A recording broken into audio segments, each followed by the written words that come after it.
Chers internautes, bonjour, bonsoir. Eh bien, aujourd'hui, nous allons, nous allons travailler sur un sujet qui aura un volet introductif qui sera basé sur un fond spirituel et nous allons aborder, comment dirais-je, des préoccupations concernant le racisme et le fascisme et en toile de fond les élections en Amérique, c'est ça l'intitulé, et en France, comment dirais-je, et donc on va parler aussi de cette épée de Damoclès du fascisme, hein, avec les perspectives de l'extrême droite et du suprémacisme blanc en France et en Europe, et les conséquences que cela pourrait avoir sur l'immigration dans notre société, l'immigration en France et dans nos sociétés dans les territoires, on va dire, Martinique, Guadeloupe, Guyane, et aussi, on va dire, de la Réunion, de Mayotte, etc., etc. Donc, nous allons travailler aujourd'hui dans le cadre du Centre islamologique africain caribéen de recherche et de la pensée musulmane. Nous avons travaillé un ouvrage qui de plus en plus est d'intérêt pour les Caribéens, qu'ils soient musulmans ou pas, d'intérêt pour la communauté musulmane en France, en Martinique, en Guadeloupe, en Guyane. Et donc ce thème-là que nous allons aborder aujourd'hui concernant l'épée de Damoclès du fascisme et de l'extrême droite est censé intéresser tout le monde, qu'il s'agisse en France, parce qu'en France, il y a une communauté musulmane importante et des, euh, des conversions révélées par aussi une journaliste caribéenne, des conversions importantes des Caribéens, des conversions des Caribéens, et donc il y a lieu de parler de cette épée de Damoclès du fascisme et de l'extrême droite. Et cela nous concerne tous. Et c'est pour cela que, en fait, nous allons introduire avec à la recherche avec comment dirais-je, un élément important. Nous avons deux vidéos peut-être que nous allons vous donner pour comprendre un peu plus tiré que d'habitude. Pour comprendre l'importance de parler de... C'est parce que j'ai veillé très tard hier soir. J'ai veillé tard parce qu'il était important de suivre ce qui se passait aux États-Unis. Parce que c'est la première puissance mondiale. En général, ce qui se passe là-bas provoque des ruissellements à travers le monde entier. Et il y avait un marqueur très important à observer, c'était l'opposition entre le peuple et les élites. Parce que c'est bien à ça que nous avons assisté hier soir. Le peuple américain, très massivement, s'est levé et a été porté à nouveau à la présidence de la République des États-Unis d'Amérique, Monsieur Donald Trump. Alors, j'ai depuis très longtemps annoncé ce qui se jouait en réalité. Beaucoup de personnes dans la Caraïbe, dans les Antilles françaises, les anciennes colonies, ont pris fait et cause par émotion pour Madame Kamala Harris parce que, soi-disant, elle était l'une des nôtres. Ces considérations ne sont pas les miennes, je l'ai toujours dit. Il s'agit d'une lutte commandée par le rôle de Forum économique. Et hier soir, ça ne veut pas dire que M. Trump a complètement tourné le dos à Davos, mais il y a un certain nombre de sujets, un certain nombre de clauses davosiennes qui ont été balayées hier soir.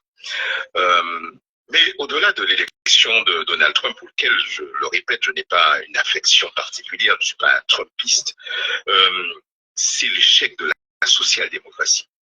Il faut l'analyser comme tel, l'échec total de la social-démocratie, ça veut dire du Parti socialiste français, aussi de cette gauche française un peu mondialiste, où il y a les LFI, hein, malheureusement, et qui se sont laissés infiltrer par des considérations sociales déviantes.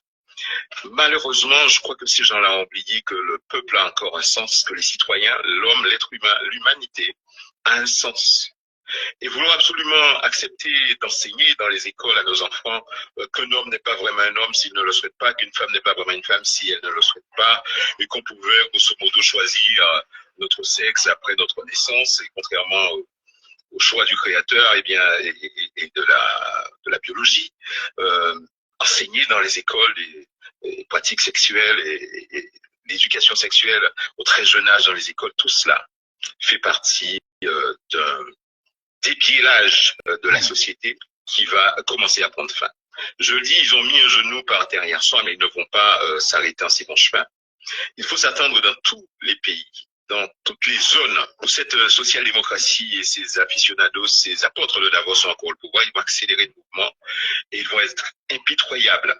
Et je pense à la Guadeloupe, je pense à la France, où nous avons encore cette raclure politique qui croient que les gens sont obligés d'obtempérer à leur désir parce que eux avaient la connaissance du bien et du mal et que eux savaient ce qui était bien pour l'humanité. Monsieur Zelensky doit certainement en faire dans son froc, puisque après le Sénat américain qui lui avait déjà sucré énormément d'argent, et bien là, je pense que les carottes sont cuites pour Zelensky. Concernant Israël, je vous avoue que je ne sais pas, je n'ai pas la grille de lecture de M. Trump concernant la Palestine, précisément, puisque bon, il a annoncé son soutien à Israël. Il faut voir dans quelle forme ça va prendre. Mais c'est un marqueur important. Ce qui s'est passé hier soir est très, très, très, très important. Nous devons le prendre comme tel. Et puis lorsqu'on a vu ça, lorsqu'on a dit ça, comme je le dis depuis le début, regardons comment nous positionner dans ce monde qui bouge. Surtout nous en tant que Français. Est-ce que nous allons suivre la France jusqu'à sa chute finale? Donald Trump ne va pas régler tous les problèmes du monde. Je répète que c'est un échec patent pour Davos, pour le World Forum économique et pour la social-démocratie qui nous emmerde. Il faut le dire très clairement, qui ont décidé de formater la société, de bouleverser les codes sociaux, les codes culturels même de la société. Et en cela, il y a un retour un peu à des choses un peu plus supportables pour les populations. Et les citoyens se sont levés. Monsieur Trump n'avait pas une machine, c'est une machine qu'il a fabriquée. Lorsque le peuple le ramène au pouvoir, 2 fois président américain, et si on s'en tient aux complotistes et à ceux qui ont pensé que le vote était volé en 2020, 3 fois, massivement, le vote populaire. Alors, c'est très clair. Il n'y a pas de photo. Tous ceux qui attendaient des décomptes pendant 1 mois, 2 mois, jusqu'à janvier, en ont eu pour leur compte. Ça montre aussi la faiblesse, le parti pris des médias mainstream en France, qui de toute manière obéissent à cette social-démocratie qui ne va pas en rester là. Elle va accélérer dans tous les territoires où elle a encore le pouvoir. Elle va augmenter sa pression parce que l'agenda 2035 doit être respecté. Il faut rendre des comptes à M. Klaus Schwab. Au-delà de M. Trump, moi, ce qui a attiré mon attention, c'est le fait que M. Robert Kennedy Jr., un démocrate, fils de Bob Kennedy Senior et neveu de JFK, ait pris fait des causes pour M. Trump. ce qui est très clair, c'est que nous avons voulu,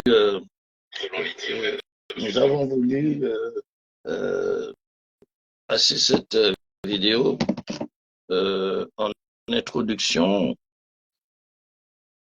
pour montrer effectivement les différents avis de nous autres, les humains, que nous soyons dans les Caraïbes ou dans l'Hexagone ou en Europe. Donc, nous rappelons que notre intervention aujourd'hui, c'est les élections en Amérique, en France, l'épée de Damoclès du fascisme et de l'extrême droite. Eh bien, nous allons commencer par une petite invocation, Inch'Allah. أعوذ بالله من الشيطان الرجيم بسم الله الرحمن الرحيم والعصر إن الإنسان لفي خسر إلا الذين آمنوا وعملوا الصالحات وتواصوا بالحق وتواصوا بالصبر بسم الله الرحمن الرحيم ربي اشرح لي صدري ويسر لي أمري واحلل عقدة من لساني يفقهوا قولي اللهم صل على سيدنا محمد وعلى آله وصحبه وسلم اللهم صل على سيدنا محمد الفاتح لما أغلق والخاتم لما سبق ناصر الحق بالحق والهادي إلى صراطك المستقيم وعلى آله حق قدره ومقداره العظيم. Donc tout d'abord, pour commencer notre intervention, je rappelle que c'est dans le cadre de notre observatoire Centre islamologique africain caribéen. Et je rappelle que nous avons écrit un ouvrage qui s'appelle L'âme de l'islam au cœur des Antilles-Guyane, chronique de la mission islamique en Martinique. Donc, dans ces propos que nous allons tenir aujourd'hui, nous pensons que les Caribéens sont concernés. L'immigration en France est concernée et donc nous allons essayer de et aussi que ce soit les non-musulmans et les musulmans, et donc il y a des choses à étudier fondamentalement pour essayer de comprendre, puisque nous avons présenté la vidéo de M. Coriolan qui parle de l'échec de la social-démocratie, la débâcle, ça veut dire l'effondrement systémique, et nous allons aller aux origines du mal, et c'est pour cela que nous allons prendre quelques références sur la théologie. Déjà, pour commencer, parce que il y a des idéologies dans le monde et aussi en France, en Europe, qui ont été à l'origine du fascisme, du suprémacisme blanc. Sur ceux qui me suivent, ils ont constaté que nous nous sommes aussi spécialisés dans l'étude, les analyses pour la dénonciation du racisme, du racialisme et du fascisme. Et nous avions dit que aujourd'hui, on va dire que les pharaons de ce monde, qui, comment dirais-je, puisque M. Coriolan a parlé de Davos, de toute l'oligarchie qui, comment dirais-je, impose le système économique et social mondial, ils sont de l'agence pharaonique. Et donc, ce racisme, suprémacisme oligarchique, il a comment dirais-je, il a ses racines dans une idéologie, et nous allons essayer de donner des éléments pour comprendre l'idéologie du suprémacisme, du racisme et de ses branches qui seront, comment dirais-je, c'est l'arbre qui va donner les fruits du fascisme, du racisme, de l'apartheid et aussi du système de la pieuvre mondiale qui est une tumeur cancéreuse aujourd'hui génocidaire au Proche et au Moyen-Orient. Donc, nous allons donner à partir, pour bien comprendre notre approche théologique, nous allons vous présenter une œuvre, quelques éléments d'une œuvre d'un savant qui s'appelle le savant du Levant, qui s'appelle Mohamed Hossein Fadlallah, et qui nous parle d'un sujet très important qui nous permet de comprendre, puisque nous avons dit que les oligarchies représentent le système pharaonique. Et nous verrons que les idéologies qui vont alimenter le suprémacisme, que ce soit des idéologies talmudo-maçonniques, des idéologies qui se basent sur un suprémacisme racial blanc ou noir, eh bien, et ces idéologies qui ont façonné le racisme, qui ont façonné le fascisme en se basant sur des aberrations religieuses ou qui va fourbir des aberrations idéologiques, c'est-à-dire que comme quoi que le Dieu appartiendrait à une race, qu'elle soit blanche ou noire, et que en dehors de ça, vous savez qu'il y a, pour ne pas le nommer, il y a une religion qui s'adresse à un peuple particulier, qui a été créé par un peuple particulier, qui se dit le peuple élu avec un mandat du ciel pour dominer le monde, pour dominer la Palestine, pour dominer toutes les sociétés.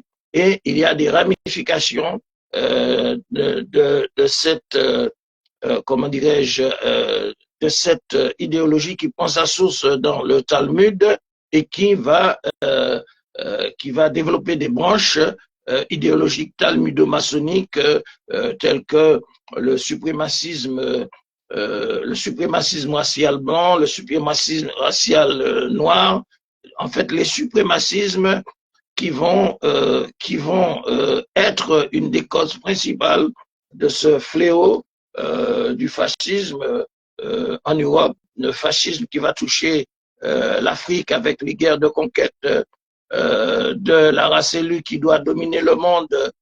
Nous avons vu avec Cecil Rhodes qui sort de l'Empire britannique, qui va créer l'apartheid à partir de la Rhodésie jusqu'en Afrique du Sud. Nous allons voir en 1916 le plan d'occupation des terres d'Orient, c'est-à-dire pour occuper les États-continents qu'on va dépecer et qu'on va fractionner pour diviser les peuples. Et nous verrons aussi le continent État de l'Afrique, comme le continent État de l'Orient, a été divisé à la conférence de Berlin par des tenants d'une même idéologie. Et donc, c'est pour cela que nous pensons que cette approche que nous allons faire pour expliquer que l'esprit pharaonique, la genèse pharaonique est à l'origine même des idéologies suprémacistes, racistes et racialistes. Alors, nous allons vous donner des éléments du travail du cheikh Mohamed Fadlallah qui nous parle effectivement de cette réalité pharaonique. Alors, à la page 27 de son livre, le cheikh Mohamed Fadlallah nous dit que l'islam désapprouve la conception de la force, d'usage de la force amorale. Il refuse a priori le principe sur lequel elle est basée, la force au service de la domination. Donc, vous voyez que ce qui est caractéristique du suprémacisme blanc et de tous ces systèmes subséquents, que ce soit l'impérialisme, le colonialisme, le fascisme, c'est l'utilisation de la force pour la domination.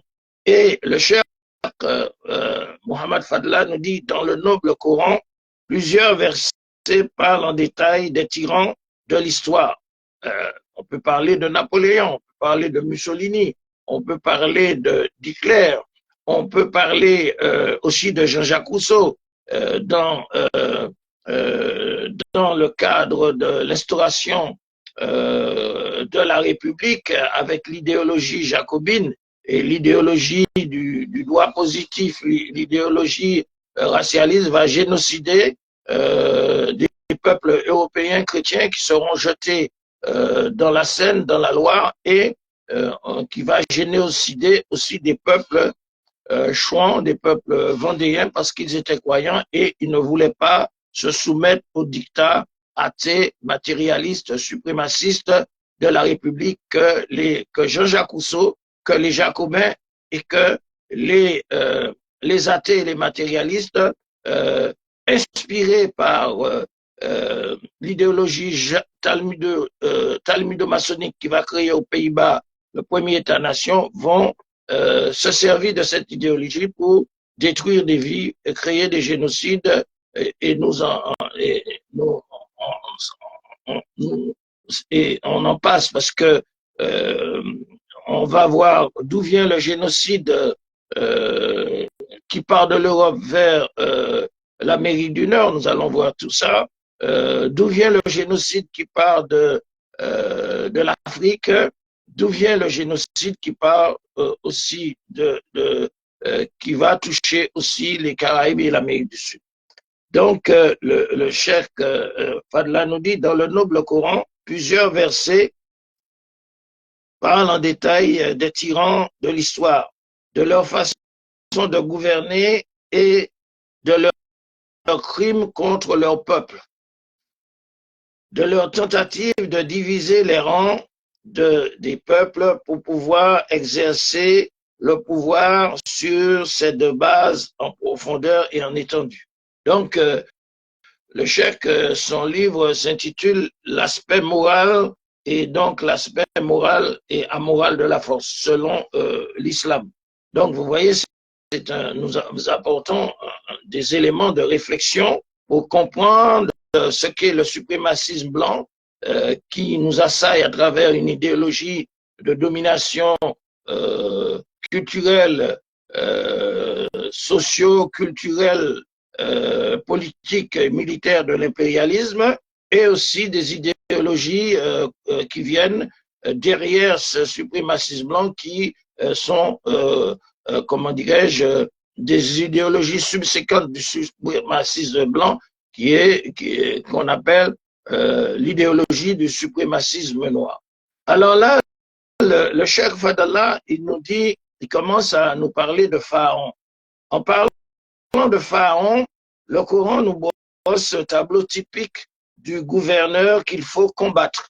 Vous voyez, je répète, en parlant de Pharaon, le Coran nous brosse un tableau typique du gouverneur qu'il faut combattre et dont la puissance doit être détruite.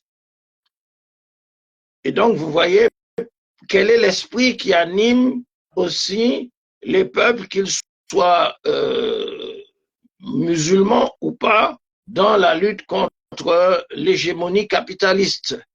Il y a, comment dirais-je, il y a les ouvriers, il y a on va dire les opprimés, les déshérités, qui ont comme objectif d'abattre le capitalisme. Et donc, le capitalisme est représenté et c'est la colonne vertébrale des oligarchies et du suprémacisme. Et donc, le cheikh Fadallah, je cite à la page 21, il nous dit que le Coran nous brosse un tableau typique du gouverneur qu'il faut combattre, c'est-à-dire du pharaon, du suprémaciste, et dont la puissance doit être détruite. Et le Coran évoque l'appel de Moïse, qui est aussi un prophète musulman comme Jésus, et son message qui vise à sauver le peuple, de ce tyran pharaon et de son régime tyrannique pharaonique sévère et brutal. Et donc, nous avons par la suite le Cheikh Fadallah Mohammed, il nous cite des versets du Coran, le Coran, chapitre 10, verset 83. Au nom de Dieu, le clément et miséricordieux, Pharaon était arrogant sur terre. Donc, Pharaon ne peut pas être une référence, puisque lorsque le suprémacisme blanc commué comment dirais-je, en suprémacisme noir veut nous servir Pharaon et le kamitisme et l'idéologie racialiste sur le plateau, nous avons les éléments pour comprendre de quoi il s'agit. Alors, le Coran nous dit, je cite, chapitre 10, verset 83, Pharaon était arrogant sur la terre. Il était au nombre des pervers. Ça veut dire qu'il semait la corruption, qu'il semait l'injustice, comme le système hégémonique des oligarchies et du capitalisme et des Illuminati qui veulent dominer le monde, qui veulent, comment dirais-je, des familles qui ont occupé les terres d'Asie, d'Afrique, d'Europe, qui se sont partagées les richesses et que la terre qui peut nourrir 36 milliards d'êtres humains est devenue l'otage de ces oligarchies, l'otage de Pharaon. Et le Coran poursuit au chapitre 23, verset 46, et le chef, il cite, à Pharaon et au chef de son peuple. Ils se montrèrent orgueilleux, c'étaient des gens hautains. Et le chef poursuit dans la citation des versets, le verset, la sourate 28, versets 4 et 6. Versets 4 et 6, le Coran bénit la révélation coranique, le wahi, c'est-à-dire cette révélation divine faite à l'humanité, qui n'est pas faite pour une race, mais pour toute l'humanité, et une langue qui appartient à toute l'humanité. Ce n'est pas seulement aux Arabes, c'est une langue qui véhicule la révélation qui a été portée par l'ange Gabriel. Le Coran nous dit Pharaon était hautain sur la terre. Il avait réparti les habitants en sections, c'est-à-dire pour diviser le peuple, Pharaon avait inventé des partis. Donc nous avons, pour diviser le peuple, le suprémacisme, les idéologies occidentales ont inventé des partis. Donc Pharaon était hautain sur terre, il avait réparti les habitants en sections. Il cherchait à affaiblir un groupe d'entre eux. Pharaon égorgeait leurs fils et laissait vivre leurs filles. Pharaon, c'était un fauteur de désordre. Et Allah subhanahu wa ta'ala dit dans le Coran, mais nous voulions favoriser ceux qui avaient été humiliés, ceux qui avaient été opprimés, c'est-à-dire les moustadafines, les faibles, les ouvriers, les paysans, les travailleurs, les faibles, les gens du lumpen prolétariat, les gens qui sont démunis, déshérités. Le Coran nous dit, mais nous voulions favoriser ceux qui avaient été humiliés sur terre, les moustadafines, les opprimés, les déshérités. Nous voulions en faire des chefs. Donc, Allah subhanahu wa ta'ala nous montre que c'est lui qui a la faculté de remplacer le tyran et de mettre à la place des tyrans, des déshérités, les ouvriers, les paysans, les travailleurs, remplacer les, comment dirais-je, remplacer les tyrans par d'autres, par ceux qui étaient opprimés. Et c'est la raison pour laquelle que le système pharaonique des oligarchies veut brouiller les pistes pour essayer de remplacer le mouvement qui vise Pharaon, qui vise l'agence dominatrice, oppressive, capitaliste, par la confusion de la lutte, par la confusion du racisme, de la race. Et donc, on nous donne ces éléments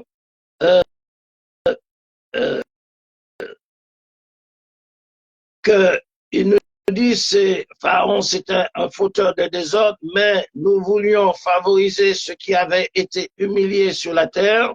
Nous voulions en faire des chefs, des héritiers. Nous voulons les établir sur la terre et montrer ainsi à Pharaon et à Haman, c'est-à-dire ses lieutenants, et à leurs armées, parce qu'il faut se rappeler que Pharaon avait un modèle du gouvernement impérialiste, comme le gouvernement des oligarchies, des Illuminati. Par exemple, Pharaon, lorsqu'il avait besoin du bois pour construire ses pyramides ou bien ses navires, eh bien, il allait, comment dirais-je, dans comment dirais-je, au Levant, au Liban, et il se servait, comme aujourd'hui, nous avons des impérialistes qui se servent, qui disent qu'ils ont des bases et des intérêts partout, et ils vont se servir du pétrole et ils vont créer des guerres.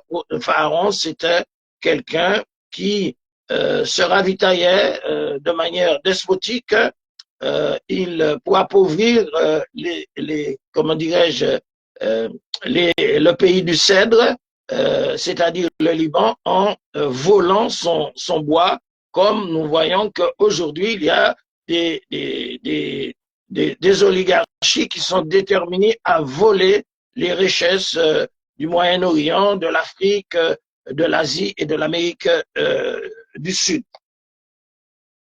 Donc, vous voyez ces versets, et le cheikh Fadala nous dit, ainsi, il nous commande ces versets, ainsi ces versets ont passé en revue tous les cas où la faiblesse des opprimés est exploitée de telle façon que la force dont est doté le pharaon, les suprémacistes, le gouverneur, devient un point de départ de la corruption, d'où quelques exemples typiques sont mentionnés dans l'histoire de Pharaon. Puis, ils nous font part de la victoire du divin, du créateur, du docte et de l'agent moteur qui a ordonné de combattre les pharaons et leur système. Puis nous verrons, ils nous font part de ces versets, nous font part de la victoire que Dieu promet aux opprimés s'ils suivent sa volonté en épousant les causes de la victoire, telles qu'elles sont précisées dans les messages divins, messages envoyés aux prophètes Jésus, Moïse, aux 124 000 prophètes depuis le premier prophète qui est Adam, notre Père. Et donc sa volonté en épousant les causes de la victoire telles qu'elles sont précisées dans les messages divins. L'exemple en est la victoire de Moïse sur Pharaon qui a été noyé dans la mer. Donc voilà ces informations que nous donne aussi le Coran, parce que nous avons dit que nous allons commencer cette recherche, cette intervention sur le fascisme, les élections en Amérique et l'épée de Damoclès du fascisme et de l'extrême droite. Et pour continuer, le savant, le cheikh Mohamed Hassan Fadla nous dit, le Coran nous décrit d'autres types de tyrans. On peut dire les colons, les colonialistes, les impérialistes, les interventionnistes, ceux qui, comment dirais-je, interviennent dans les pays comme ils ont fait en Afrique et tout ça.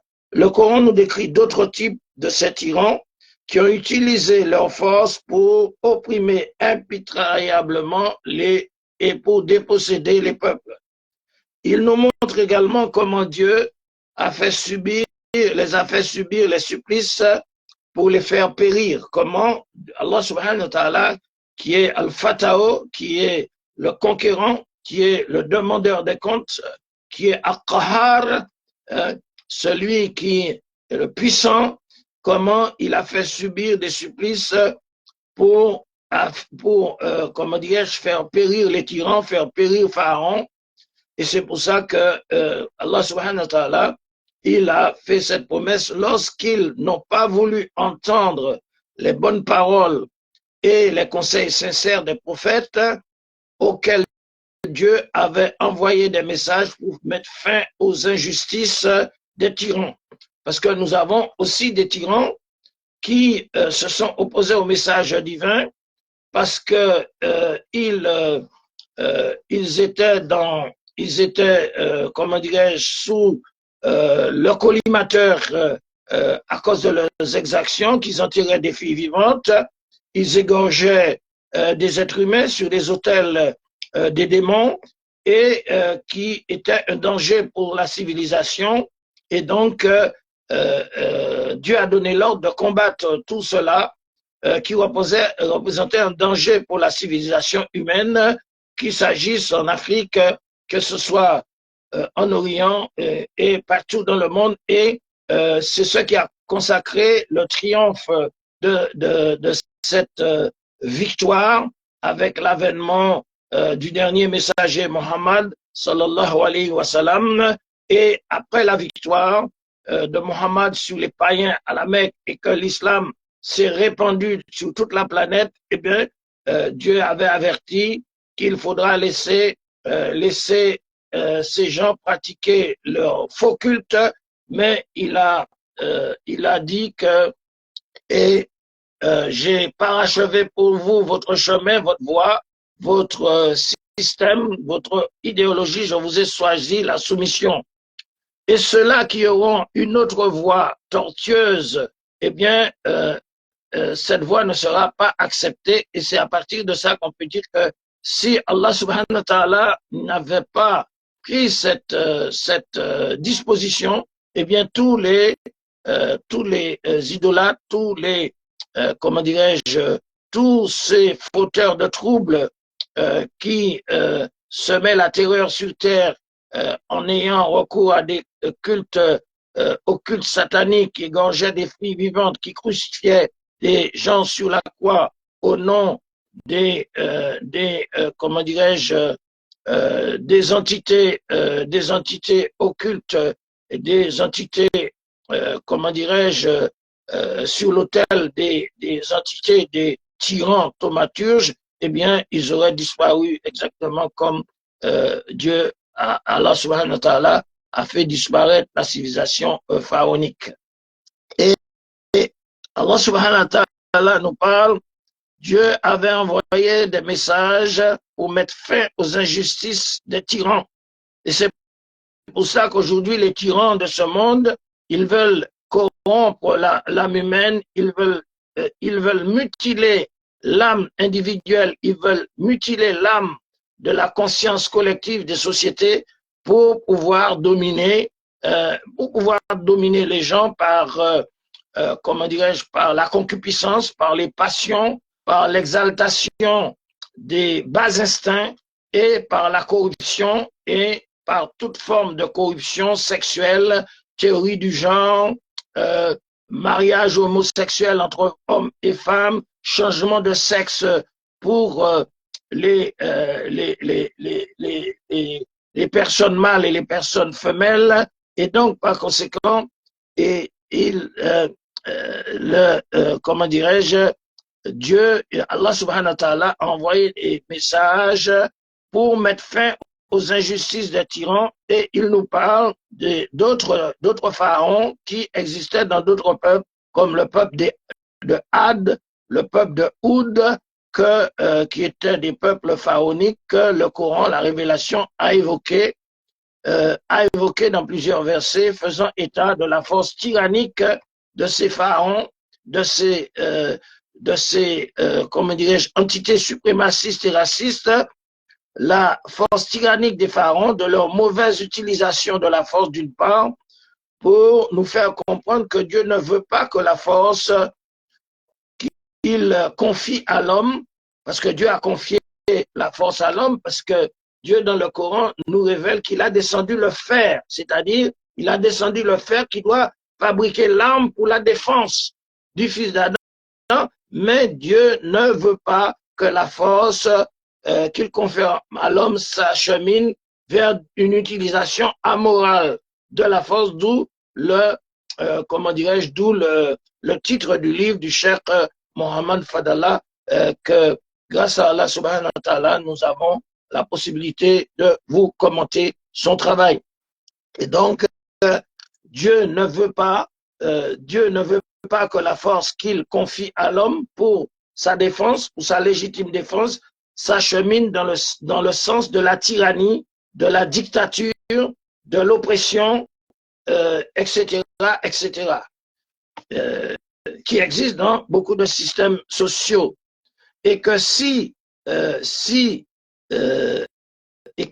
elle ne reprenait pas le bon chemin, c'est lui qui en serait à l'affût tôt ou tard, comme il était à l'affût de tous les anciens tyrans et injustes. Donc, Allah subhanahu wa ta'ala nous dit, et nous nous adressons aussi à la communauté des convertis en France et en Europe, qui a une grande responsabilité aussi, puisque nous parlons des élections en Amérique, nous parlons du fascisme et de l'épée de Damoclès du fascisme en France et de l'extrême droite. Donc, ça concerne nos sœurs et nos frères aussi musulmans et musulmanes qui sont en France, qui sont en Europe, et ce message les concerne, puisque nous avons dit que nous faisons une approche préliminaire théologique avant d'entrer dans le sujet. Et donc Dieu combat les injustes et il nous dit qu'il est à l'affût de tous les tyrans anciens et nouveaux. Et le cher Fadala nous cite encore des versets du Coran qui dit que, je cite, les Had, c'est-à-dire ces peuples tyranniques, athées, matérialistes, suprémacistes, blancs ou noirs, ceux qui voulaient, comment dirais-je, ceux qui ne respectaient pas la voie de l'humanité et qui étaient inhumains envers les gens à travers leur religion raciale, ils égorgeaient les gens sous l'emprise des démons, etc., etc., qui n'adoraient pas Dieu, l'unique pour faire le bien.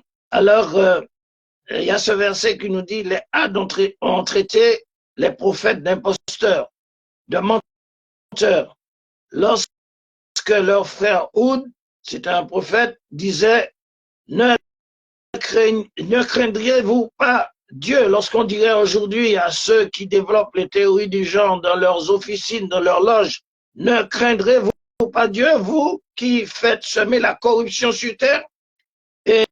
Et Oud, en tant que prophète, disait, je suis pour vous un prophète digne de foi, je suis envoyé de Dieu, j'ai une âme angélique, que disait Oud, parce qu'un prophète a une âme angélique et il recevait les révélations de l'invisible. Donc le prophète leur disait, je suis pour vous un prophète digne de foi, craignez et obéissez-moi, je ne vous demande pas de salaire, mon salaire n'incombe qu'au Seigneur des mondes. C'est ce Seigneur des mondes qui a créé l'univers, qui a créé les hommes. Imaginez-vous que le Seigneur n'avait pas créé les hommes. Eh bien, il n'y aurait rien sur terre. Admettons s'il n'avait pas créé l'univers. Donc, c'est lui le maître qui doit édicter des lois, nous donner un bon chemin pour éviter le chemin de notre ennemi. Parce qu'Allah subhanahu wa ta'ala nous dit, oh homme, méfiez-vous de Satan. Satan est pour vous un ennemi déclaré. Donc, le prophète Oud leur disait que je suis un prophète digne de foi, craignez Dieu et obéissez-moi, je ne vous demande pas de salaire, mon salaire n'incombe qu'au Seigneur des mondes. Bâtirez-vous sur chaque colline un monument pour vous divertir. Vous allez créer des grandes tours, vous allez créer des pyramides. Mais où sont les créateurs des pyramides? Ils n'existent plus. Bâtirez-vous sur chaque colline des monuments, un monument pour vous divertir. Habiterez-vous des châteaux comme si vous deviendrez immortel. Nous avons ces milliardaires qui se construisent des châteaux, qui se construisent, qui ont des parcs automobiles immenses, qui ont des milliards et des milliards de dollars, alors que autour le monde crève dans la misère, alors que à travers des idoles comme différents, comment dirais-je, différents amusements, eh bien, l'argent coule à flot et que dans la surenchère, alors que les pauvres crèvent la faim. Donc, il leur dit, bâtirez-vous sur chaque colline un monument pour vous divertir. Vous vous divertissez, vous gagnez des milliards d'euros, vous êtes devenus des didistes, des pédophiles, vous êtes devenus comment dirais-je, vous êtes devenus des homosexuels. Hein? Habiterez-vous des châteaux comme si vous deviez être immortel? Est-ce que vous ne savez pas que vous allez mourir? Et c'est Allah qui ne meurt pas. Quand vous êtes violent, quand vous êtes violent comme des tyrans. Craignez Dieu et obéissez-moi, disait le prophète. Craignez celui qui vous a pourvu de ce que vous avez. Vous savez, il vous a pourvu de troupeaux, d'enfants, de jardins, de sources. Oui, je redoute pour vous le châtiment de jour terrible. Et c'est pour cela que, comme disait, comment dirais-je, l'interlocuteur qui a parlé d'effondrement de la social-démocratie avec, comment dirais-je, l'élection de Donald Trump, eh bien, c'est un rapport. Alors, nous poursuivons dans cette explication. Donc, et là, nous allons conclure sur cet exposé où le cheikh Fadlallah, Mohamed Fadlallah, dans son livre qui s'intitule L'aspect moral de la force en islam, la force doit avoir un aspect moral, mais pas un aspect amoral. Pour la légitime défense, pour la défense de la justice, du droit du vieillard, de l'orphelin, pour la défense comment dirais-je, du droit des gens, mais pas pour opprimer les gens. Alors, voilà les conclusions très intéressantes du cheikh Fadlallah. Il nous dit, si nous voulons envisager l'idée de la force dans les contextes de ces versets, nous devons la replacer dans son ordre naturel du mouvement de la réalité. La force est utile, la force de libération pour la liberté, pour la délivrance des gens. Il faut placer le mouvement de la force dans la réalité et sous forme d'une question que nous posons à nous-mêmes. Que faire devant le fait de l'injustice? Que faire de la tyrannie? Que faire de la pression contre les libertés? Que faire de la pression contre la liberté et contre la croyance et contre le mouvement de la vie? Donc voilà cette problématique que le cheikh Mohamed Fadlallah nous parle lorsqu'il nous parle de l'aspect moral de la force en islam qui condamne la force des tyrans, des pharaons, la force d'exploitation, la force d'oppression. Donc il pose cette problématique. Et il nous dit en substance, devons-nous rester les bras croisés et nous abstenir de nous défendre et de prendre l'initiative d'attaquer, laissant les tyrans et les injustes faire ce qu'ils veulent et sévir à leur guise, comme le pharaon?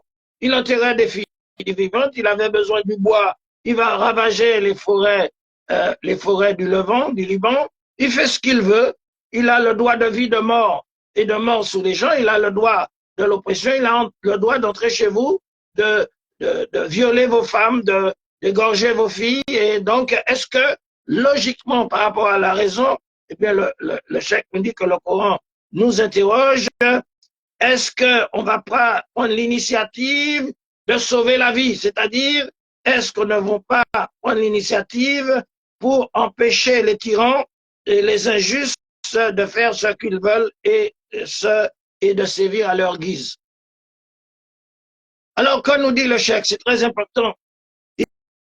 Il nous dit les attitudes passives, c'est-à-dire le fait de se croiser les bras et d'être fataliste, de dire, bon, voilà, laissons les tyrans nous tyranniser, laissons les nazis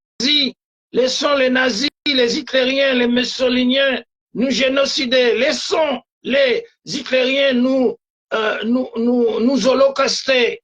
Donc, c'est l'attitude négative. Alors, il nous dit, les attitudes passives peuvent-elles résoudre le problème de la vie en préservant à celle-ci son immunité et aux gens leur vie? C'est-à-dire que si le général de Gaulle avait fait comme Pétain, laissons les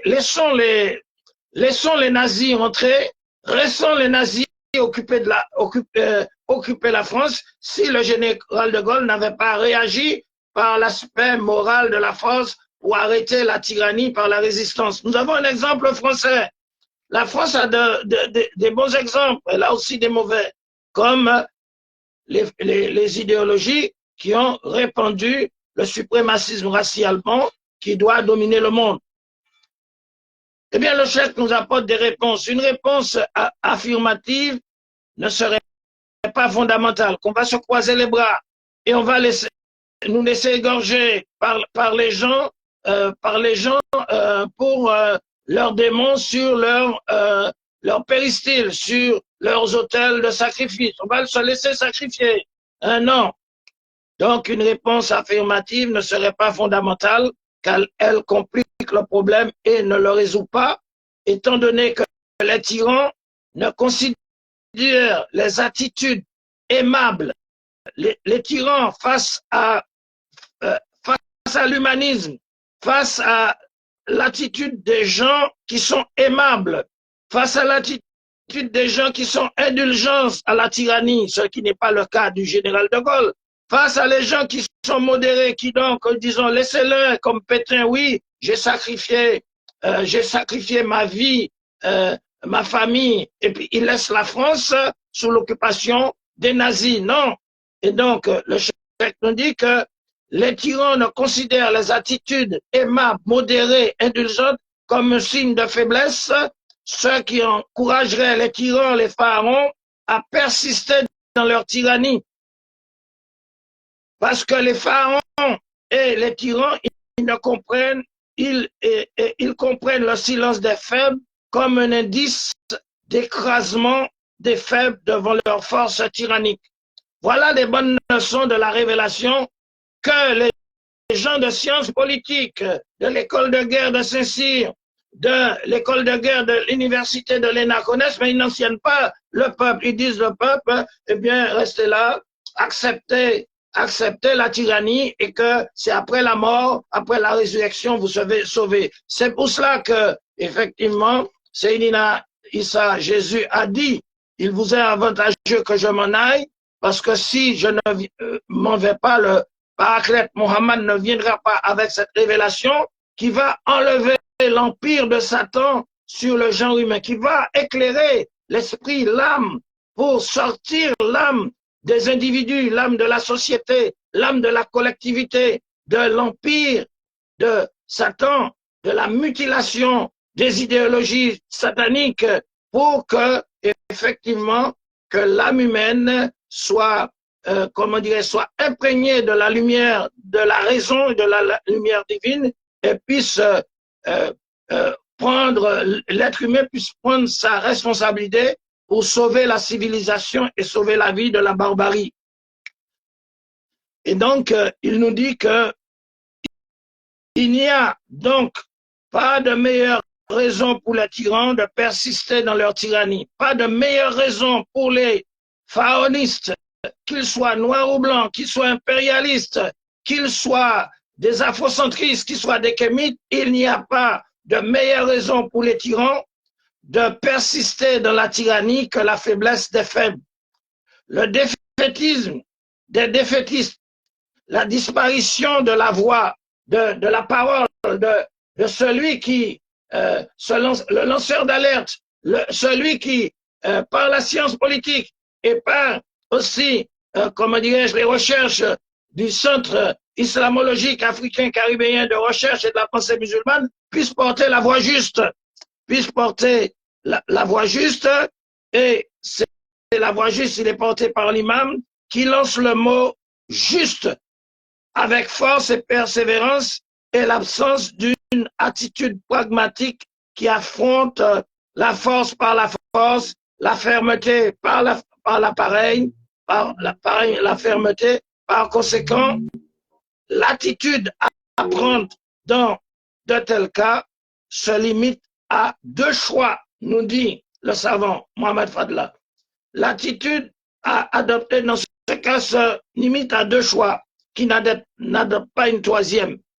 Il dit, soit se détacher de la raison, de la vérité, soit se détacher du message qui nous indique le droit chemin, soit nous détacher des principes du message, soit nous détacher des slogans qui nous incitent à la réforme en laissant la vie comme une bouchée facile à ceux qui sèment la tyrannie, l'injustice, la dictature, l'oppression, de la domination suprémaciste, de la domination de la race, de la domination par le racialisme, de la domination par l'oppression. Et donc, il nous dit, avec tous les actes et les positions que le mot de corruption peut contenir. La corruption, ça veut dire l'exploitation, ça veut dire le pillage des richesses que le Créateur nous a donné pour que chacun des peuples, quel qu'il soit, de manière indifférenciée, soit heureux sur terre dans son pays, puisse vivre, qu'il n'y ait pas de chômage, qu'il n'y ait pas de guerre, qu'il n'y ait pas de confrontation. Donc, cela réside dans le mot de la corruption, soit de faire face. Il nous reste soit une attitude passive ou de faire face aux ennemis par tous les moyens nécessaires, y compris le sacrifice des biens et de la vie. Et le général de Gaulle nous a donné un exemple pour sauver la France face au système de Vichy et face au nazisme. Le général de Gaulle, c'est l'exemple français. Il a appelé les Français à l'esprit de sacrifice de leurs biens, de leur vie pour sauver la France. Donc voilà, nous n'avons pas meilleur exemple qui illustre les paroles du Coran. Et donc voilà, nous avons fait cette introduction-là théologique pour rentrer dans le sujet, puisque aujourd'hui, nous allons parler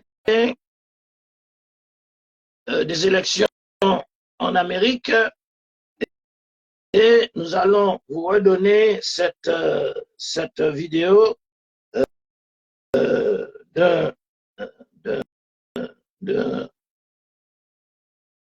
militant qui s'appelle Monsieur Coriolan. Et pour ceux qui n'ont pas cette vidéo, nous allons vous donner cette vidéo qui nous parle de l'élection américaine. Et donc, j'ai un petit souci pour voilà, Monsieur Coriolan. Monsieur Coriolan nous donne, Monsieur Coriolan nous donne des informations. Voilà, nous allons voir qu'est-ce que Monsieur Coriolan nous donne comme information concernant ce qu'il nous dit, puisque nous allons parler comment dirais-je, de l'épée de Damoclès du fascisme, de l'extrême droite. Et donc, voilà, nous allons essayer de voir, revoir encore cette vidéo de M. Coriolan. Voilà.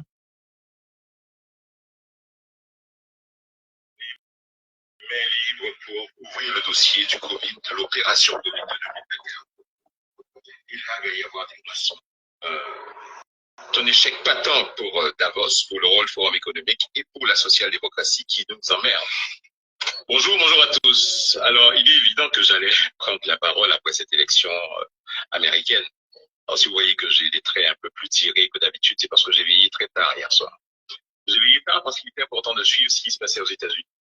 Parce que c'est la première puissance mondiale. En général, ce qui se passe là-bas provoque des ruissellements à travers le monde entier.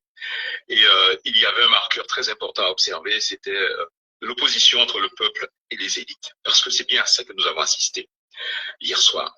Le peuple américain, très massivement, s'est levé et a été porté à nouveau à la présidence présidence de la République des États-Unis d'Amérique, M. Donald Trump. Alors, j'ai depuis très longtemps annoncé ce qui se jouait en réalité. Beaucoup de personnes dans la Caraïbe, dans les Antilles françaises, les anciennes colonies, ont pris fait des causes par émotion pour Mme Kamala Harris parce que, soi-disant, elle était l'une des nôtres. Ces considérations ne sont pas les miennes, je l'ai toujours dit. Il s'agit d'une lutte commandée par le World Forum économique. Et hier soir, ça ne veut pas dire que M. Trump a complètement tourné le dos à Davos, mais il y a un certain nombre de sujets, un certain nombre de clauses davosiennes qui ont été balayées hier soir. Mais au-delà de l'élection de Donald Trump, pour lequel, je le répète, je n'ai pas une affection particulière, je ne suis pas un Trumpiste, c'est l'échec de la social-démocratie. Il faut l'analyser comme tel, l'échec. Donc le mot il dit, c'est l'échec de la social-démocratie. L'échec de la social-démocratie, c'est le système de corruption sur terre, de perversion qui nous est imposé par différentes législations amorales concernant les théories du genre, pour changer de sexe féminin, masculin, pour légiférer sur comment dirais-je, l'homosexualité, beaucoup de choses qui affectent nos enfants dès l'âge infantile et juvénile, qui sont même traduites dans les écoles. Donc c'est ce qui explique dans cette vidéo, c'est comment dirais-je, c'est l'échec de la social-démocratie. Alors la social-démocratie aussi représente tel que nous allons le développer, aussi le fascisme. La social-démocratie, c'est cause toujours, mais c'est en même temps la dictature, ferme ta gueule. Parce que à chaque fois que vous posez des vrais problèmes, il y a le système qui se dresse avec ces médias pour semer la confusion, mettre en déroute les consciences collectives pour justement, comment dirais-je, annihiler le discernement des personnes et des peuples. Donc, avant de rentrer dans l'épée de Damoclès du fascisme et de l'extrême droite, qui concerne la France et tous ceux qui sont en France, hein, qu'ils soient musulmans ou non musulmans, qu'ils soient antillais ou autres, et qui concerne aussi, eu égard ce qui s'est passé aussi en Algérie, à l'époque de la départementalisation de l'Algérie, le rôle des pieds noirs et le rôle néfaste qu'ils ont joué, et ça nous concerne aussi dans nos pays, qu'on va dire des territoires appelés entre guillemets d'outre-mer.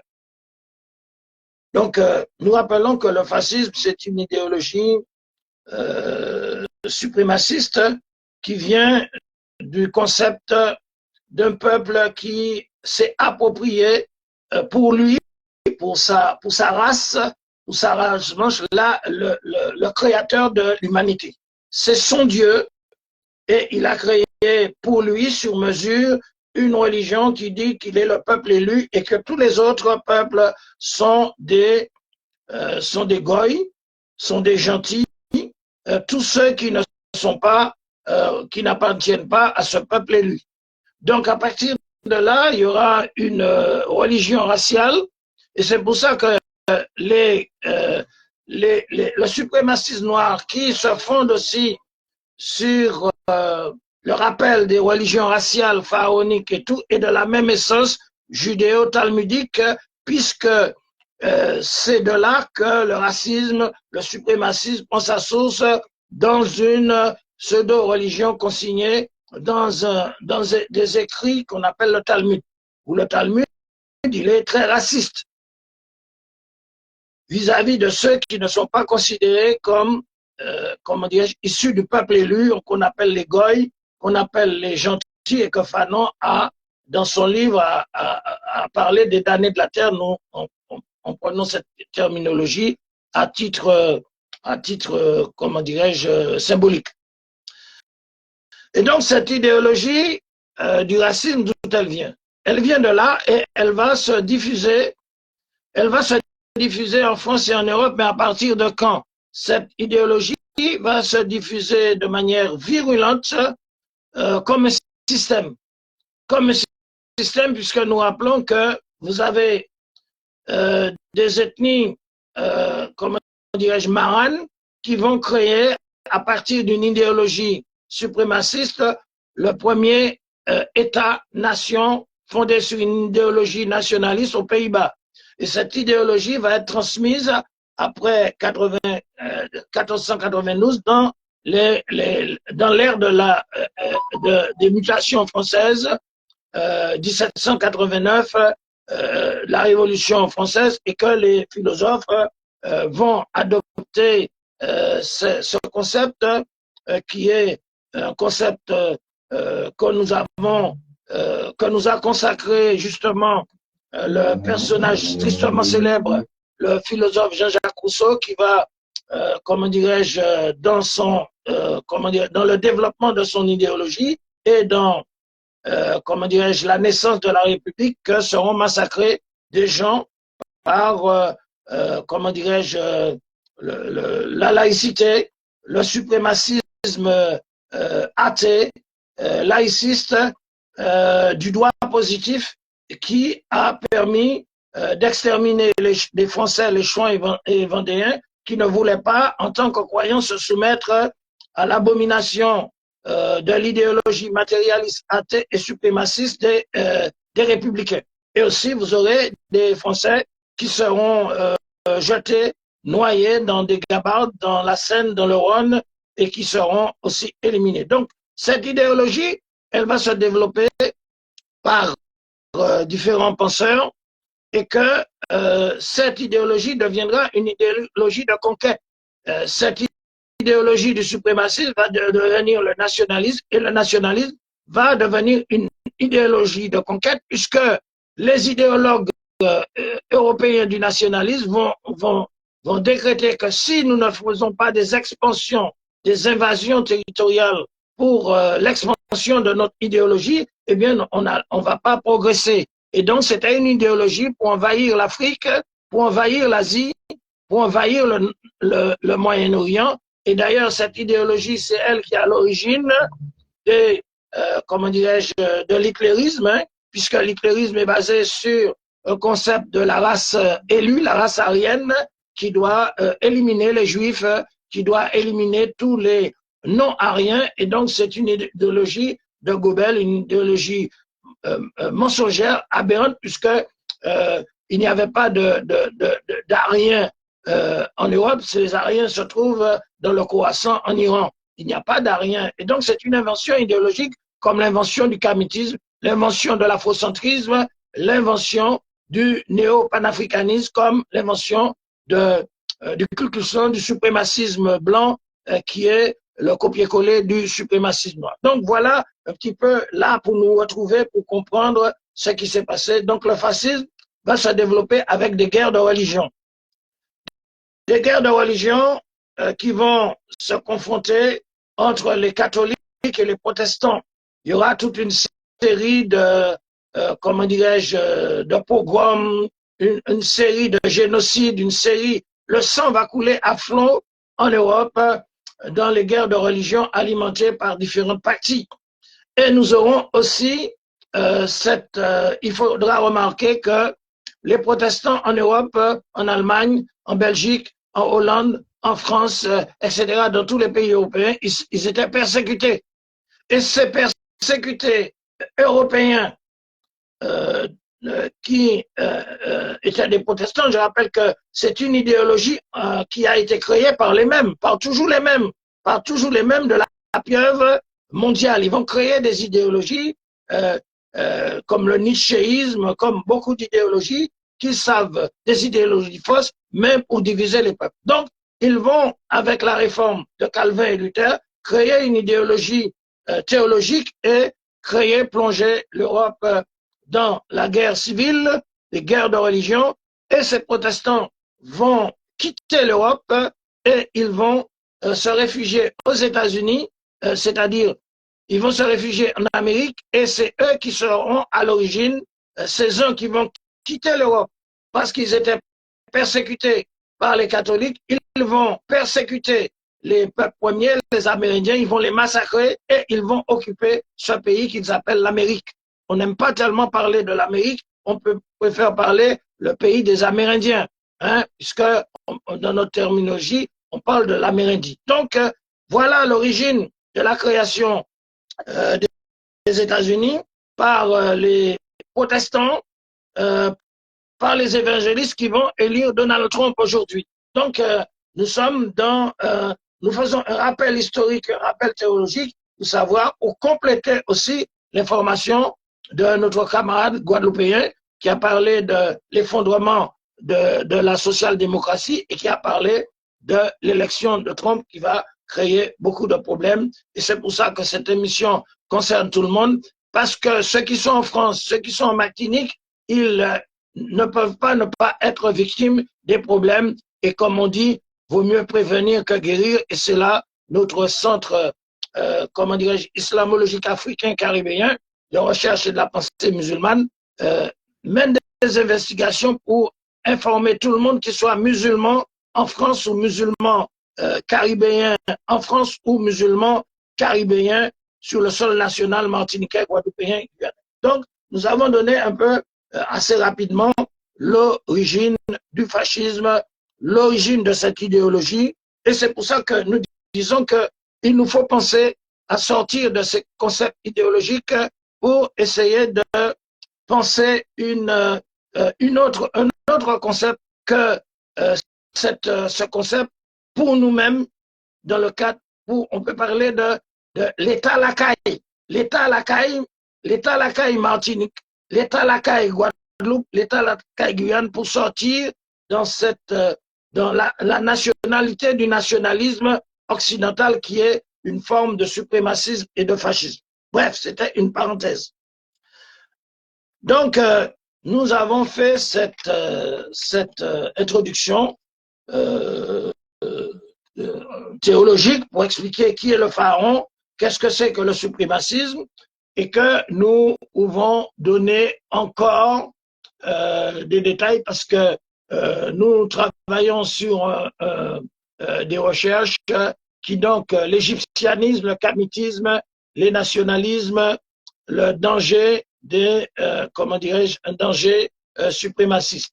Et donc, nous allons, avant de rentrer dans le sujet, dire pourquoi il y a eu un conflit. Il y a eu un conflit entre, comment dirais-je, comment dirais-je, entre ces vecteurs, comment dirais-je, ces vecteurs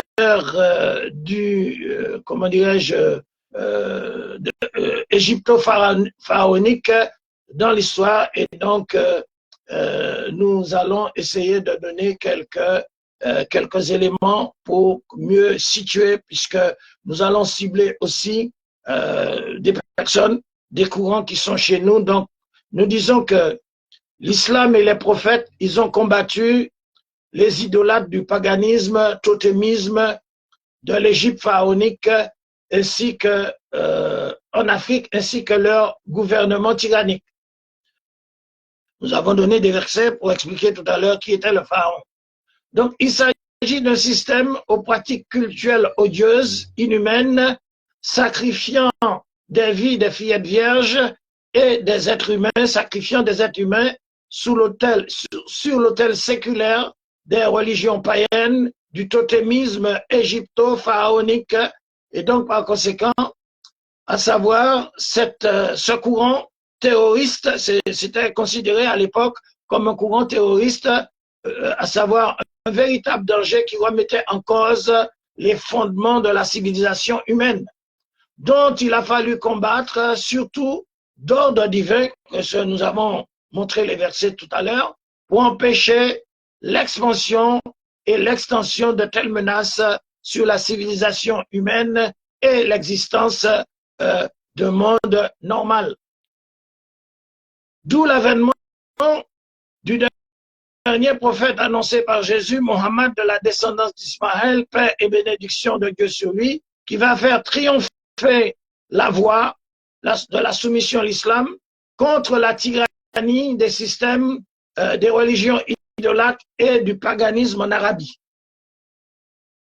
Et d'ailleurs, le prophète Moïse, bien avant le dernier messager Mohammed, il a mis en l'échec le totémisme et le terrorisme égypto-pharaonique qui était manifeste de l'hégémonie du suprémacisme, d'où tient le suprématisme blanc et le suprémacisme noir.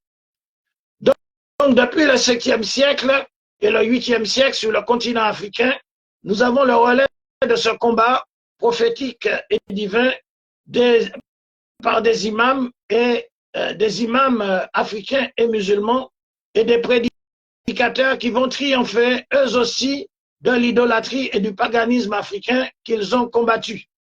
Et donc d'où nous avons actuellement le kamitisme, l'afrocentrisme et le néo-panafricanisme qui est une dimension revancharde du suprémacisme noir qui est le corollaire du suprémacisme blanc.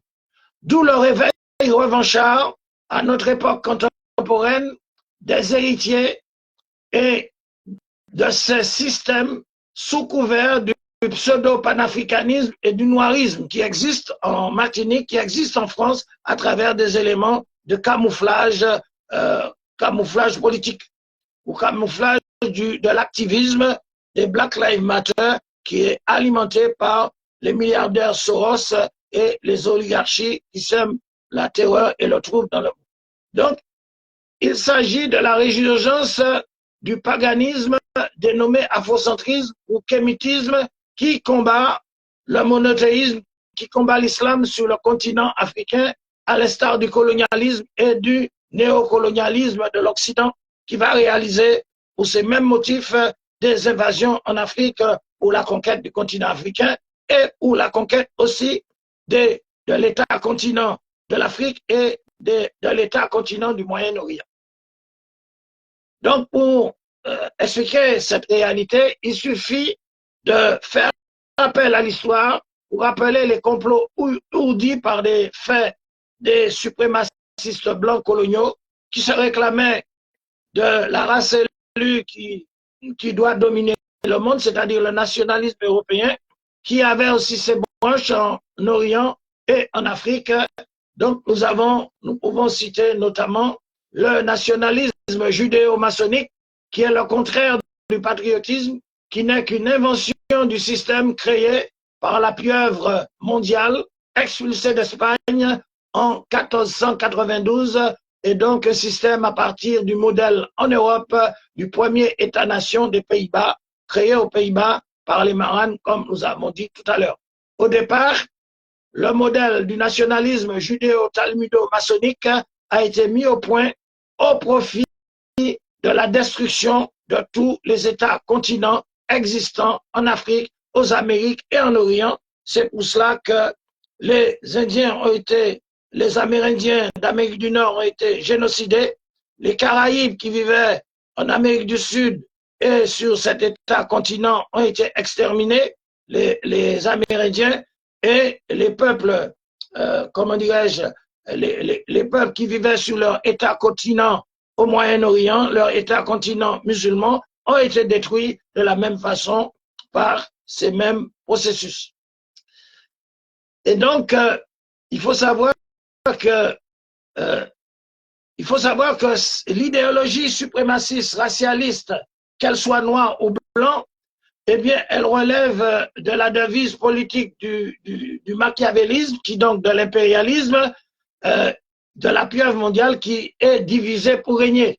Et donc, cette mission de diviser pour régner a été confiée par les courants judéo-talmudo-maçonniques au nationalisme européen, au nationalisme français, qui va envahir l'Afrique et qui va envahir le monde. Et donc, il s'agissait, comme nous l'avons dit, de faire disparaître sur la planète eh bien, tous les continents, États existants, que ce soit en Orient, que ce soit en Afrique, que ce soit en Amérique. Donc, le travail colonial de l'étranger européen qui est en fonction de le capitalisme nationaliste qu'il va fonder n'aurait pas pu fonctionner, c'est-à-dire ces anomalies du suprémacisme, ces anomalies du capitalisme nationaliste suprémaciste envahissant n'auraient pas pu fonctionner avec les Européens qui viennent de l'étranger sans des complicités de l'activisme de collaborateurs aux Amériques, des collaborateurs qui se trouvaient à l'intérieur du monde arabe, à l'intérieur de l'Afrique et à l'intérieur des Amériques. Ils ont collaboré, c'est-à-dire certaines élites africaines, certaines élites orientales et autres qui se disaient soi-disant révolutionnaires, soi-disant indépendantistes, et ils vont chercher à diviser l'Afrique en complicité avec les suprémacistes impérialistes de la race élue qui doit dominer le monde. Et c'est ainsi qu'ils vont créer ils vont partager l'Afrique en différents pays et ils vont chambarder des populations qui vont se retrouver à cheval. Par exemple, le Sénégal, la Gambie, vous allez trouver la Guinée, des gens qui, etc. Donc, ils vont complètement balkaniser l'Afrique et vous aurez les accords de Saïs et Picot qui vont balkaniser aussi l'Orient, qui vont permettre l'occupation de la Palestine en 1916, la colonisation par l'Angleterre de l'Égypte, de la colonisation du Liban et de la Syrie et de la Tunisie, du Maroc, de l'Algérie par la France, la colonisation de la Libye par l'Italie, la colonisation des régions du Golfe Persique par les Anglais. Donc, il faut se rappeler de cela. Et donc, il y a eu tout un personnel qui a été utilisé pour un personnage des élites occidentalisées qui a été utilisé pour le dépeçage des continents-États. Et ces élites étaient intégrées à la complosphère nationaliste. Elles ont manœuvré, ils ont comploté de l'intérieur contre leur propre territoire. Ils ont comploté de l'intérieur avec les racistes, les suprémacistes de l'extérieur. Ils ont comploté de l'intérieur contre leur territoire, contre leur peuple, contre les systèmes traditionnels non européens qui étaient unifiés en Orient dans le cadre de la fraternité planétaire musulmane et qui étaient unifiés en Afrique, qui vont diviser l'Afrique pour détruire l'Afrique, pour morceler l'Afrique, ainsi que des pays. Ils vont morceler les pays d'Amérique, ils vont détruire les populations, les peuples premiers, et cela avec l'aide des élites de l'intérieur qui profiteront des bons offices politico-militaires et culturels et linguistiques, puisqu'ils vont éradiquer, faire tabula rasa des langues qui sont rapportées par les exportés du Mali, du Nigeria, de Guinée, du Bénin, du Dahomey et des autres pays, de Sierra Leone. Ils vont raser ces langues dans les Caraïbes et en Amérique du Sud et ils vont remplacer ça par des élites qui vont enseigner le français, l'anglais, l'espagnol et le portugais. Voilà comment les choses se sont passées. Donc, ils ont bénéficié des bons offices politico-militaires et culturels, linguistiques, en tant qu'auxiliaires supplétifs de l'intérieur de la complosphère. Et donc, c'est pour cela que nous ne pouvons pas aborder cette question de l'extrême droite et du danger d'épée de Damoclès de l'extrême droite sans conclure pour expliquer que l'afrocentrisme et le kémitisme, ce sont des choses qui sont tout à fait pareilles par rapport au suprémacisme blanc, le suprémacisme noir. Et c'est pour ça que nous allons conclure sur cela. L'afrocentrisme ou le kémitisme est à l'origine de l'invention, comme pour l'Occident, des nationalismes racialistes, qui sont nés du jacobinisme laïciste de Jean-Jacques Rousseau, dans le sillage judéo-talmudique du peuple blanc élu, missionné pour dominer les gentils et les goïs, c'est-à-dire tous ceux qui ne sont pas des peuples élus, tous les non-blancs devraient être dominés, et donc ils sont considérés comme théologiquement, puisque le pape a donné des bulles papales, il a demandé pardon, mais comme on dit, pardon pas qu'à guérir boss. Le pardon ne guérit pas les boss. Et donc, par conséquent, théologiquement, ils étaient considérés comme des êtres inférieurs. Et donc, par conséquent, nous savons que le racialisme noir, nationaliste, extrémiste, qui tient de ce même concept judéo-talmudo-maçonnique, même si certains, comment dirais-je, s'en défendent, eh bien, ce racialisme noir qui est instrumentalisé par les Black Lives Matter et le néo-panafricanisme est de la même expression du suprémacisme blanc inhérent aux idéologies qui ramènent aux religions raciales, au culte des ancêtres, qui égorgent les filles, qui sacrifient, font des sacrifices humains, etc., etc., qui ramènent aux religions raciales, au culte des ancêtres. Ceci est une caractéristique d'un mode similaire de pensée, de survalorisation de soi, qui n'est pas le patriotisme, mais un nationalisme virulent, un nationalisme qu'on peut appeler nazisme à rebours, comme un écrivain anthropologue africain. Et de là est fondée l'idéologie de l'hégémonie noiriste, systémique, hostile au monothéisme, qui est donc hostile autant à l'islam qu'à la chrétienté, au christianisme orthodoxe. Donc cette idéologie est hostile au monothéisme, c'est pour ça qu'elle est, exploitée par le système capitaliste pour créer des conflits, des confusions raciales et des confusions religieuses. Donc par conséquent, ce système noiriste est hostile au monothéisme, au prophétisme, à l'instar du modèle pharaonique que nous avons cité tout à l'heure et de l'instrumentalisation de certains nationalismes noirs toxiques, pervers narcissiques et des formes diverses de ce courant se référant au royaume de Kemet. Donc c'est une idéologie qui est instrumentalisée en Afrique et au diaspora, qui a comme projet, à l'instar des forces matérielles et au culte des oligarchies qui sont liées à de telles sectes, de détruire et de chambarder toute croyance relevant du monothéisme, du Dieu unique, qui soit en islam ou dans la chrétienté, sur l'ensemble du continent africain et de la diaspora. Donc, par conséquent, nous avons, et c'est pour ça qu'aujourd'hui, les savants musulmans ont pris des dispositions en Afrique contre les kémitistes. Donc, ils veulent remplacer le leadership musulman en Afrique par le royaume du pharaon Kemet, que ce soit en Afrique, en Orient, dans les pays arabes et dans les pays afro-asiatiques musulmans et autres. C'est une mission, telle est la mission du nationalisme s'inscrivant dans un registre qu'on appelle le registre du sionisme noir.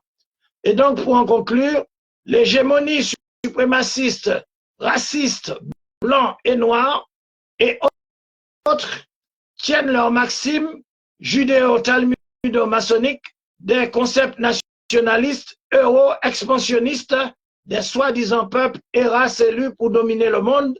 De là, l'expansionnisme des systèmes coloniaux, impérialistes, sionistes aussi, blancs et noirs, y compris de certaines idéologies comment dirais-je, que des élites ont soutenues en Afrique et en Orient, et donc qui sont avérées de l'école de la pensée pharaonique. Et donc, par conséquent, depuis les temps anciens, à l'époque des prophètes, et plus tard, lors des croisades, lors des invasions coloniales, des savants africains appelés des imams, des almamis, ils affrontèrent ces nationalismes kémites, ces nationalismes aussi suprémacistes européens lors des guerres anticoloniales.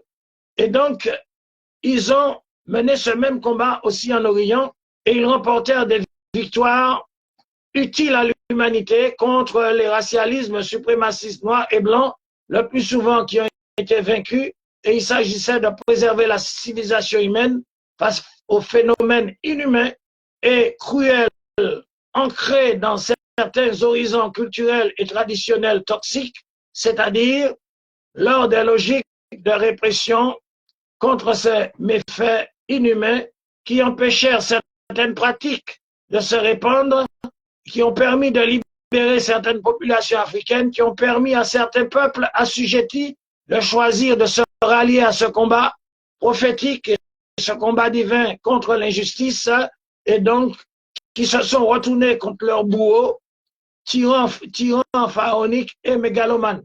Donc cette répression, effectivement, cette répression musulmane du monothéisme contre ces méfaits a mis fin aux usages de la force amorale et a été salutaire et bénéfique, quoi qu'en disent certains qui sont concernés par le paganisme. C'est donc le combat des prophètes et des imams qui se poursuit, qui était, selon les préceptes coraniques de la révélation divine, de recommander le convenable et d'interdire le blâmable, de condamner, de réprimer les coutumes, des rituels pharaoniques à la gloire des rois thaumaturges, abolir les rituels des holocaustes dans les lieux sacrificiels, interdire les pratiques des sacrifices humains offerts aux divinités occultes du paganisme, neutraliser les castes despotiques pharaoniques profitant du paganisme et de ses pratiques tyranniques pour assujettir les plus faibles, pour détruire pour aussi détruire les autels de ces pratiquants meurtriers qui effectivement noyaient les filles dans le Nil, égorgeaient vivants des humains, réduisant en esclavage des populations comme le pharaon, qui perpétrait l'oppression des peuples et populations, qui sacrifiaient et égorgeaient et suppliciaient vivants des humains. Donc voilà un petit aperçu sur le suprémacisme pour vous expliquer sur le plan théologique, parce qu'il y a beaucoup de gens qui n'ont pas les informations historiques des personnes qui ressortent de l'éducation française, qui a conservé les secrets de l'histoire et les secrets de la connaissance pour l'école nationale d'administration, pour les écoles de sciences politiques qui sont réservées aux castes, aux familles d'oligarques qui doivent dominer le monde, contrôler les hiérarchies militaires françaises, américaines, européennes, etc., etc. Donc voilà cette introduction que nous avons faite et c'est la raison pour laquelle le Centre islamologique africain-caribéen, dans le cadre de ses recherches, nous parlons de l'épée de Damoclès du fascisme d'extrême droite. Et donc, par conséquent, il faut prévoir qu'avec l'émergence de Donald Trump, qui est mené au pouvoir par des sectes protestantes évangéliques et autres, eh bien, il faudra s'attendre à des bouleversements importants qui vont précipiter la France et l'Europe dans une réalité d'émergence du fascisme et de l'extrême droite. Avis aux émigrés des AGR, des Antillais-Guyanais, avis aux émigrés mahorais, avis aux émigrés de la Réunion, avis aux émigrés martiniquais, guadeloupéens et guyanais. Parce que avec l'avènement de Donald Trump aux États-Unis, il est possible qu'aux prochaines élections présidentielles en France, le fascisme s'installe confortablement au pouvoir en France. Et je répète, avec l'émergence de Donald Trump aux États-Unis, il est fort possible, nous ne voulons pas faire les prophètes de malheur, il est fort possible que l'idéologie suprémaciste blanche du Front National s'installe en France avec l'avènement de Donald Trump. Ceci est d'une gravité exceptionnelle. C'est la raison pour laquelle nous informons nos compatriotes, qu'ils soient musulmans en France, musulmans en Martinique, en Guadeloupe, en Guyane, et qu'ils soient des émigrés antillais, guyanais, martiniquais en France, du danger de cette épée de Damoclès, de l'instauration de l'extrême droite en France aux prochaines élections. Et donc, d'après les informations que nous disposons, eh bien, il y a un marqueur. Les dernières manifestations importantes des Gilets rouges en France, qui ont fait défiler des milliers de Martiniquais, de Guadeloupéens, de Guyanais en France, a soulevé dans les milieux d'extrême droite et suprémacistes, c'est-à-dire des sentiments xénophobes et racistes qui peuvent conduire au meurtre. Et donc, comme vous et moi, les Français de France, ils ont assisté à des défilés de milliers de Noirs, de Martiniquais, de Guadeloupéens et de Guyanais dans les rues de Paris, à Denfert-Rochereau et dans d'autres villes de France. Mais au même moment que nous assistions à cette levée de boucliers des Antillais qui sont victimes comme un sous-peuple en France, mais dans les officines des suprémacistes d'extrême droite en Europe, qui regardaient comme nous la télévision, eh bien, ces courants suprémacistes d'extrême droite français et européens ont trouvé la cible.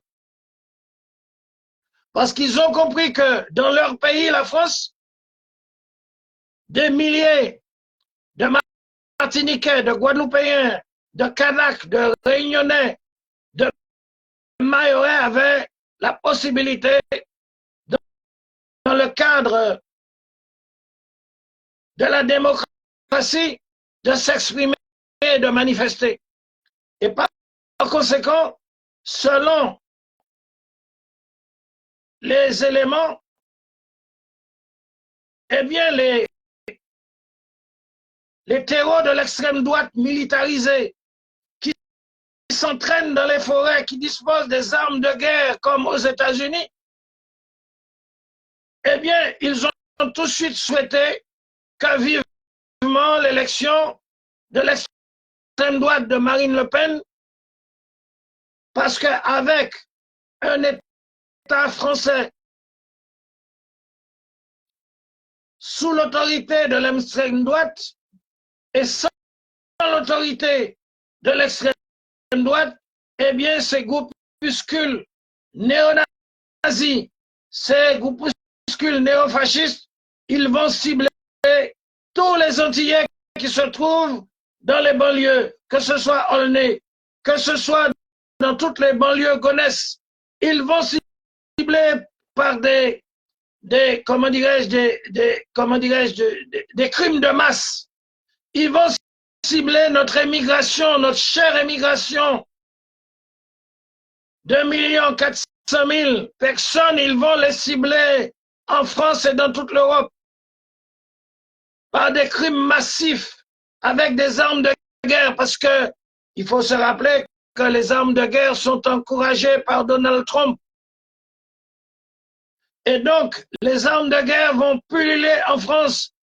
Et tous ces manifestants qui se sont montrés dans les rues de Paris, qui habitent Aulnay, qui habitent Aubervilliers, qui habitent dans différentes régions parisiennes, eh bien, c'est déjà la cible par anticipation de l'extrême droite qui, dans son slogan « Nous sommes chez nous », va terroriser l'immigration et va créer, comme ils ont créé en Suède, comme ils ont créé aussi en Australie, des crimes de masse. Des gens armés d'armes de guerre, de, comment dirais-je, d'AK-47. Ils vont tirer sur vos enfants. Ils vont tirer sur vos familles. Pourquoi ils vont tirer sur vos familles? Pour que vous abandonniez les logements que vous avez achetés. Pour que vous abandonniez le sol français. Et ils ne seront pas autorisés par un gouvernement d'extrême droite. Mais sous ce gouvernement, ils agiront en toute malice. Et par conséquent, il y a un grand danger pour les Antillais guyanais qui sont musulmans en France et en Europe. Il y aura un grand danger pour tous les émigrés, qu'ils soient africains, qu'ils soient caribéens. Et nous nous rappelons à l'époque où nous avions des skinheads, et ce n'est pas, c'est un fait d'histoire, les skinheads qui s'attaquaient à tous les Noirs dans les gares de Lyon. Et c'est à cause des Black Dragons, les Black Dragons de Joe Dalton, qui a protégé les familles africaines et les familles noires des skinheads qui les tabassaient et qui les tuaient. Donc, la France, dans l'écroulement de la social-démocratie qui va faire émerger l'extrême droite, eh bien, fait peser l'épée de Damoclès du fascisme, de l'extrême droite, sur tous les émigrés, qu'ils soient des émigrés de l'Afrique du Nord, qu'ils soient les émigrés des dernières colonies, Martinique, Guadeloupe, Guyane, Réunion, Mayotte, etc., Kanaki, que ce soit les émigrés algériens. Donc, il y a une responsabilité pour tous les hommes qui sont épris de paix et de justice et de raison et qui se disent s'occuper de la chose publique. Parce que la communauté maghrébine organisée pourra faire face. Mais nos communautés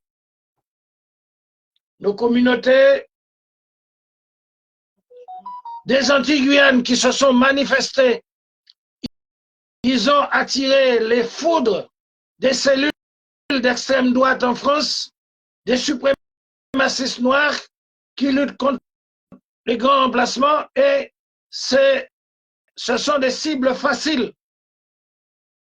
Ce sont des cibles faciles parce qu'il y a des concentrations de l'immigration antillo-guyanaise sur les différents espaces de Saint-Denis, de Aulnay, où il y a des marchés, où il y a des grandes affluences. Et il faut penser à cette réalité des crimes de masse qui ont été perpétrés en Europe sous instigation, qui ont été perpétrés en Amérique et qui risquent de toucher nos parents, nos enfants, nos concitoyens, nos ressortissants, et donc par conséquent qui sont des cibles faciles. C'est la raison pour laquelle nous disons pour ceux qui s'organisent qu'il s'agit de l'extrême droite et les suprémacistes blancs, comme ils l'ont toujours fait, c'est de mener une entreprise pour terroriser, pour semer la terreur pour que les Martiniquais, les Guadeloupéens, les Guyanais quittent leurs résidences en France et dans les banlieues, dans les provinces, qu'ils quittent pour rentrer massivement, pour abandonner leurs biens tous les biens qu'ils possèdent pour un reflux massif vers leur pays, la Martinique, la Guadeloupe et la Guyane, Mayotte et la Réunion. Donc c'est un grave danger. Un grave danger parce que les suprémacistes, ils ont comme slogan « Nous sommes chez nous ». Et c'est ça l'idéologie suprémaciste, raciste, blanche, qui est sécrétée aussi par le corollaire du suprémacisme noir. Le slogan des suprémacistes du grand remplacement, des psychopathes qui sont habitués à terroriser par des actes sanglants, c'est « Nous sommes chez nous ». Donc, par conséquent, nous attirons l'attention de tous concernant ce grand retour forcé, ce grand retour par la terreur du suprémacisme raciste et racialiste hégémonique de ceux qui se considèrent comme les peuples élus, et nous sommes par conséquent une cible facile. Donc, par conséquent, nous attirons l'attention de ces compatriotes qui sont dans l'émigration par rapport à ce grand danger de l'extrême droite en France avec l'émergence de Donald Trump, des suprémacistes blancs qui vont passer à l'acte parce qu'ils ont découvert à travers les gilets rouges en France qu'il y avait une masse d'Antillais guyanais, de Guadeloupéens, de Guyanais, de Mahorais, de Réunionnais qui occupent leur territoire en France et ils n'attendent que l'avènement d'un État dirigé par l'extrême droite en France pour agir dans leurs cellules afin de semer la terreur parmi les cibles faibles qui sont désignées et qui représentent nos communautés guyanaises, martiniquaises, guadeloupéennes qui vivent en France et qui ont établi leur vie, leur domicile, leur existence en Europe et dont le seul objectif des suprémacistes racistes, c'est de les terroriser par un terrorisme de masse pour qu'ils abandonnent leurs biens et tous leurs effets pour revenir en Martinique, en Guadeloupe et en Guyane. Et c'est là qu'on se pose cette urgence de disposer ici en Martinique, en Guadeloupe, d'un État. Parce qu'on se rappelle aussi qu'en Algérie, le rôle des pieds noirs qui ont commencé aussi en Algérie à passer à l'acte et qui sont à l'origine de la création de l'OAS. L'OAS en Algérie organisée par les pieds noirs qui refusaient l'existence de l'État algérien. Donc nous aurons ce problème avec les suprémacistes, les psychopathes qui rêvent d'un État d'extrême droite en France pour agir en secret et pour pouvoir faire des tueries de masse pour chasser les Martiniquais, les Guadeloupéens, les Guyanais de leur lieu de résidence où ils ont acheté, où ils se sont établis avec leurs enfants, dont nous serons les victimes. Mais il y a aussi dans cette réalité le comparatif avec la réalité de l'Algérie où les pieds noirs, qui sont nombreux en Martinique, en Guadeloupe, en Guyane, mais on se rappelle qu'en Algérie, les pieds noirs se sont armés et ils ont organisé l'organisation, l'OAS, l'organisation armée de Salon, pour mener une guerre contre l'État algérien. Et donc, par conséquent, nous avons ce danger aussi dans les dernières colonies, comme nous avons ce danger en Kanaki.